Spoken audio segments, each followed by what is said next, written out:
Welcome to session 2 of business law. In this session, the topic covered is offer and acceptance.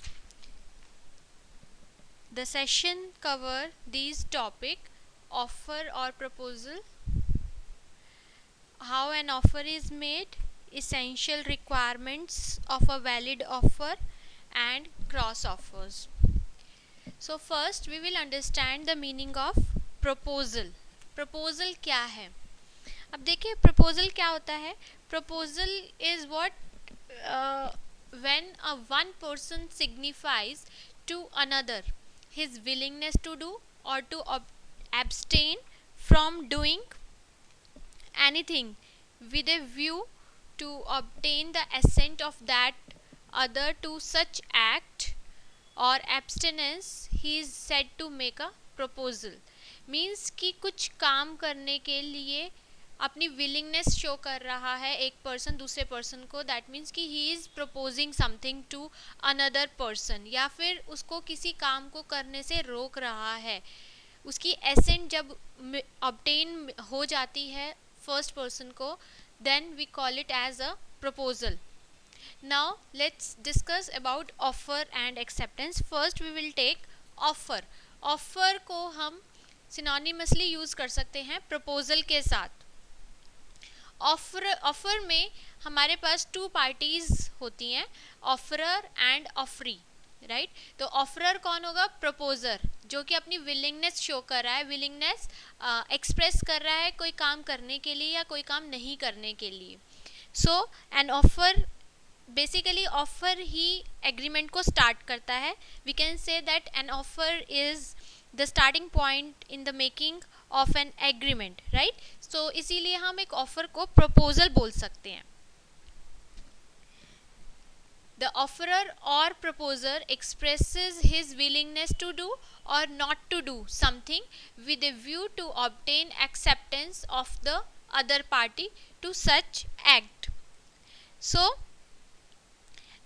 इसमें हम बोल सकते हैं कि offer it involves the essential element, that is it must be made by one person to another person. जैसे कि इस definition में दिया गया है कि ऑफरर अपनी विलिंगनेस शो करता है, प्रपोजर अपनी विलिंगनेस शो करता है दूसरी पार्टी को कि ये काम करना है या नहीं करना है. तो इसीलिए ऑफर में सबसे ज़्यादा इम्पॉर्टेंट है कि it must be made by one person to another person, right. So there can be no proposal by one person to himself. अगर वो अपने लिए ही कुछ बोल रहा है करने के लिए, तो that is not an offer.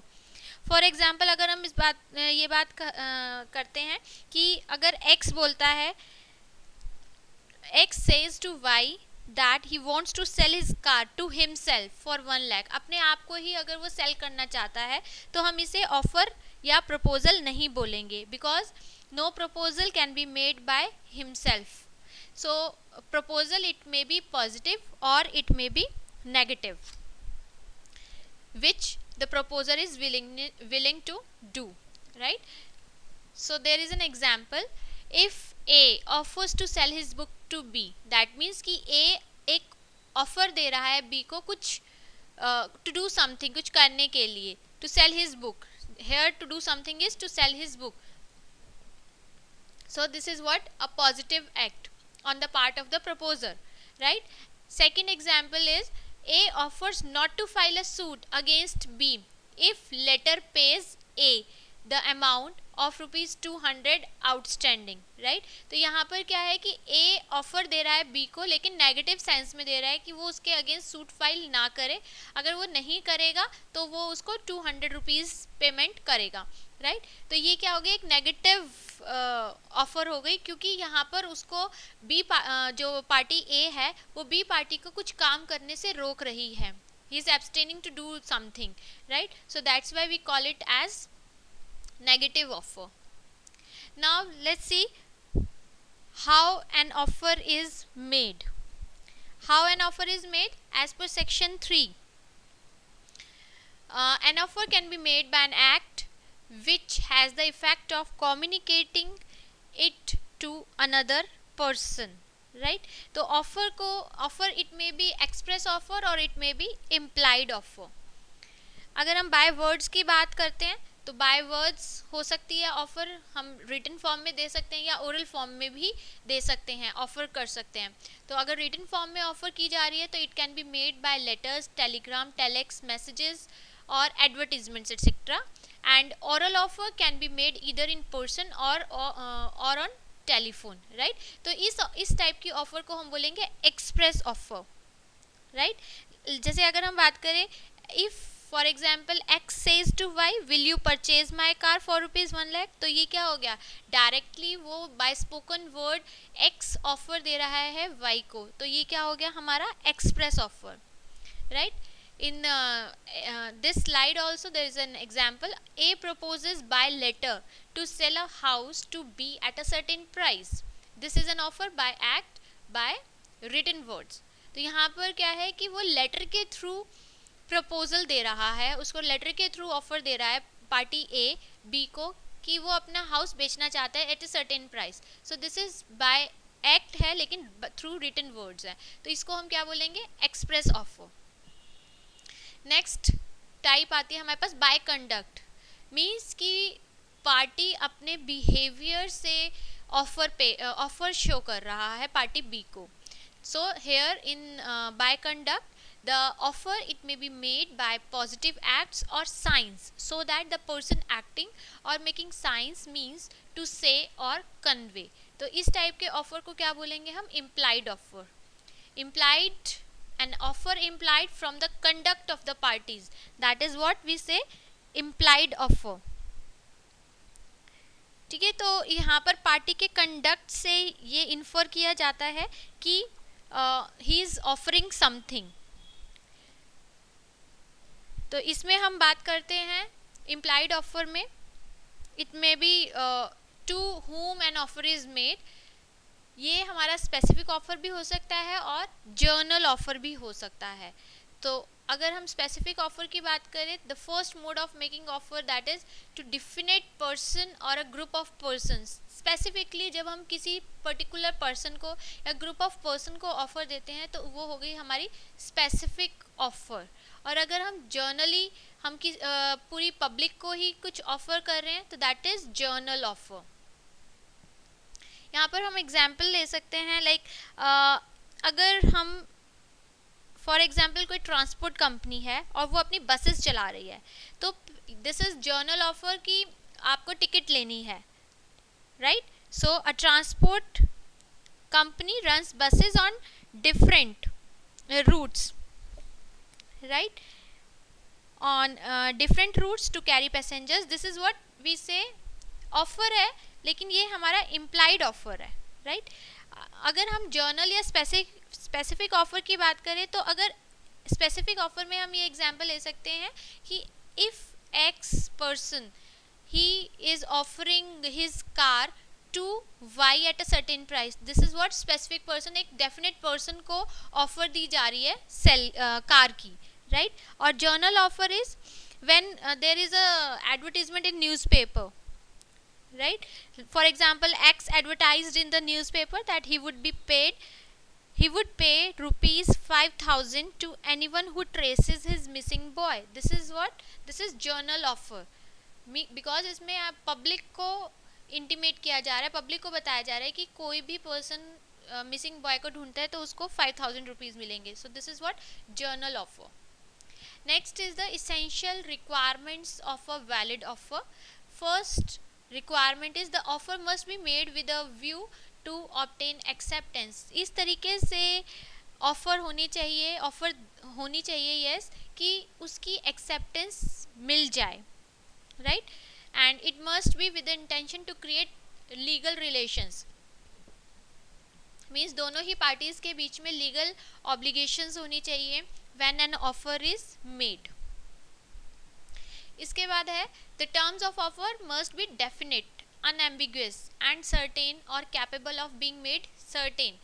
जो ऑफर की कंडीशंस होंगी, टर्म्स होंगी, वो प्रॉपर डिफाइंड होनी चाहिए, डेफिनेट होनी चाहिए। ये नहीं है कि फ्लेक्सिबल है या अनक्लियर है, it must be certain as well as definite. Unambiguous और वेग टर्म्स में नहीं होनी चाहिए जिससे कि दोनों ही पार्टीज के बीच में कंफ्यूजन हो। इस टाइप की ऑफर वैलिड ऑफर नहीं मानी जाएगी। For example, A offers to sell to be 100 quintals of oil, right. 100 quintals of oil बेचना चाहता है, but it is not mention कि वो किस टाइप का ऑयल बेचेगा। There is nothing whatever to show what kind of oil was intended. The offer is not capable of being accepted for the want of certainty, क्योंकि यहाँ पे certainty नहीं है, proper specify नहीं किया है कि वो किस टाइप का ऑयल बेचेगा बी को, so this will not be a valid offer. Next is offer with declaration of intention to offer. That means जो भी person स्टेटमेंट दे रहा है, a person may make a statement without any intention of creating a binding obligation, it may amount to a mere declaration of intention. वो अपनी willingness show करना चाहता है, जो भी पर्सन अपनी विलिंगनेस शो कर रहा है थ्रू ऑफर, ऐसी नहीं होनी चाहिए कि वो दूसरी पार्टी को ऑब्लिगेशन की फॉर्म में नहीं होनी चाहिए, ऑब्लिगेशन बाइंडिंग नहीं होनी चाहिए वो, right. So it may amount to a mere declaration, वो जस्ट डिक्लेयर करे अपनी इंटेंशन, अपनी विलिंगनेस डिक्लेयर करे, right. For example, a father wrote to his would be son in law that his daughter would have a share of what he would leave at the time of his death. At the time of death, son-in-law staked his claim in the property left by the deceased. This is the example. तो इसमें बताया गया, इसका conclusion क्या हुआ, सन-in-law's claim जो है वो फेल हो गया as there was no offer. वहाँ पे उसके फादर इन लॉ ने कोई ऑफर नहीं दिया था, क्योंकि it doesn't create a binding obligation on father in law, so it was just declaration, उन्होंने डिक्लेयर किया है, वहाँ पर उन्होंने कोई ऑफर नहीं दिया है, तो इसीलिए ये सन इन लॉ का जो क्लेम है it will not be a valid claim, right. Next is offer vis a vis invitation to offer. So एक जो ऑफर है it must be distinguished from invitation to offer. जैसे for example, a prospectus issued by a college for admission to various courses is not an offer.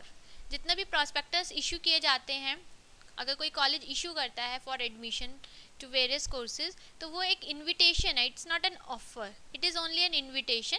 A prospective student by filling up an application form attached to the prospectus is making the offer. जब वो अपना application form fill करता है कोई भी student, तो वो एक ऑफर हो जाएगा। अदरवाइज जब कॉलेज एक प्रॉस्पेक्टस इशू कर रहा है, that is not an offer, it is just inviting the students to take admission in various courses. Now let's discuss about cross offer. अब देखिए क्रॉस ऑफर क्या है। Cross offer means where two parties make identical offers to each other. एक दूसरे को वो same ही offer दे रही हैं इन ignorance of each other's offer. That's why we call it as offer, that is cross offers, right. And neither of the two can be called an acceptance of the other hand, so there will be no contract. So जब भी कोई दो offer similar nature की है, हर तरीके से similar है, और दो पार्टीज़ के बीच में ऑफ़र दी जा रही है और वो एक दूसरे की ऑफ़र को नहीं जानते, इस टाइप की ऑफ़र को हम क्या बोलेंगे, cross offer. For example, H wrote to T offering to sell him 800 tons of iron at 69 rupees per ton. On the same day, T ने लिखा H को he is offering to buy 800 tons at 69 rupees. So their letters crossed in the post. So T contended that there was a good contract. But इसका conclusion क्या होगा, there will be no contract because of cross offer. Next is the termination of or lapse of an offer. Offer को terminate कब किया जाएगा या offer कब lapse हो जाएगा, तो यहाँ पर है फर्स्ट है the offer lapses after stipulated और रीजनेबल टाइम। अगर ऑफ़र का टाइम ही ख़त्म हो जाता है तो वो क्या होगा, टर्मिनेट कर दिया जाएगा offer, if the time is over. Next is An offer lapses by death, or we can say insanity of offerer, right? Insanity of offerer means जो कि ऑफर दे रहा है, ऑफरर जो है अगर उसी की ही डेथ हो जाती है या फिर इंसेन हो जाता है, अनसाउंड माइंड का हो जाता है, तो भी ये टर्मिनेट हो जाता है. Next is the counter offer. Counter offer is an offer lapses if counter offer is made. यहाँ पर क्या होगा, because a counter offer it amounts to rejection of original offer. Counter का मतलब होता है यहाँ पर, that means making a fresh offer instead of accepting the original offer. Original offer को हम एक्सेप्ट नहीं कर रहे हैं बल्कि एक नया ऑफर बना रहे हैं, तो उसकी वजह से क्या होगा कि ओरिजिनल ऑफर एक्सेप्टेबल नहीं होगा और वो टर्मिनेट हो जाएगा. So that is what counter offer. So these were the points that will be included in termination of an offer. At the end of this session, there are 2 questions to answer. First is explain offer, how an offer is different from invitation of offer, and second is explain the situation in which offer can be lapsed. So this is the end of the session. Thank you very much.